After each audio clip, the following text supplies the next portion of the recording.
When thinking about gun control and the restrictions involved in purchasing firearms, I often think of my uncle and his story. He joined the Navy and was stationed on a carrier in the Pacific Ocean right out of high school. Returning after 4 years of being in the service, he was arrested with a felony. Now, upon his release, he went to purchase a firearm because being in the Navy, he was a big gun enthusiast. Now, when he went to go get his firearm, the background check, he had to have a background check run. So the NICS system was checked, which you guys may remember was the database that they checked to do background checks. Well, his case was one of those that needed looked into. So he waited the 3 days and went back to the store and purchased his firearm. He later found out that he should have been rejected and not allowed to purchase that firearm because of the felony on his record. Now his case was special because his case was for not paying child support while he was in the Navy. So because it was a non-aggressive felony, he was able to challenge it in court and is now illegal to buy firearms. But at first, he should have been denied because he was a felon. But he slipped through the system. He managed to, not on purpose, but avoid the federal system, which kind of got me thinking. If he slipped through, who else slipped through? I started thinking about all the gray areas that surround gun control. Now, luckily in my uncle's case, it was good because him having the firearm didn't hurt society, it didn't hurt anyone in the community, but I always think, what if? What if it was a murderer? What if it was a rapist that was able to slip through the system? So this is why America needs to focus on changing and adapting its old laws to fit the new needs of our current society. In the world today, it's easy to believe, and most do, that our gun laws are working and that they're doing an efficient job doing what they were intended to do, which is keep the citizens safe. Now, it's easy to argue that since the federal government has over 20 laws designed under the gun control umbrella, it's easy to argue that each area is covered sufficiently. And it's also easy to argue that the NICS is working flawlessly because according to FBI records, there's been over 1 million background checks that have been denied because the NICS system has worked correctly. But what people don't see is all the people that have fallen through the cracks. America needs to update its old laws to diminish the number of people that slip through our outdated system. In 1994, a law was passed that all people buying from a gun dealership had to have a background check. 4 years later, the NICS system came online. And it's true, over 1 million background checks have been denied within the 18 years that it's been online, but what you don't know, what they don't tell you, is that there's been over 225 million that have been processed through that system alone.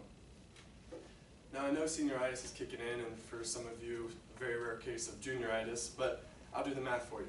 That's less than half of 1% gets denied. Now, in the world of firearms, there's a loophole in the federal system that's often referred to as the default proceed. Now this loophole is that if the background check takes longer than 3 days, which I've told you guys before, you get the gun anyway, by default.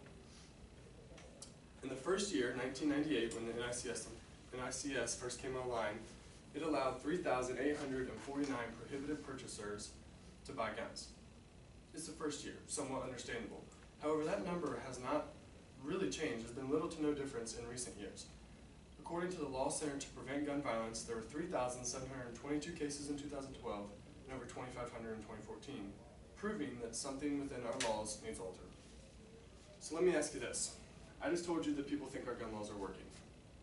And then I proved you wrong, not by telling, but by actually showing you how bad the system is, showing you the flaws and the statistics to prove it. Now, how safe do you feel walking down the street knowing someone out there, someone that shouldn't have a firearm, someone that slipped through the government system, can do whatever they want, whenever they want? Isn't that terrifying? Now, here in Brookville, we all pretty well know each other. We know everything. It's a small town, but picture yourself in the big city. Picture yourself at a concert, the big game, or most of us are going to college here soon. Picture that. And ask yourself how safe you really feel, and then join me in fighting to change our old laws to fit the new needs of our ever-changing society. Join me specifically in trying to extend the 3-day law, or the 3-day limit, to allow the NICS to thoroughly run background checks. Join me in fighting for our tax money to revamp the 18-year-old system that simply needs updated. And join me in fighting for what we believe in. Thank you.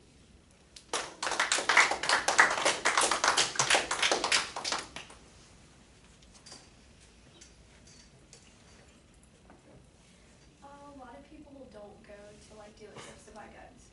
So Yes. how do you, what is your solution for that problem? Like people buying guns that, There's two ways to purchase firearms. You can go private party and you can go gun dealerships.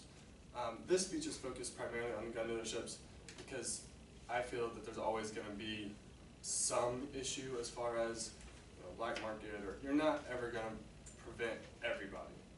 But I'm trying to solve one solution. I'm trying to give you one solution to solve one problem at a time, basically. To kind of go off Ellie's question, if the private parties would have these same regulations, would that help clear up some of these problems where people who get denied can go over to a private party and Yes. still get guns? Yes, it would. The only issue that I see with private party is that it's really hard to regulate as far as how you implement those regulations into a private party.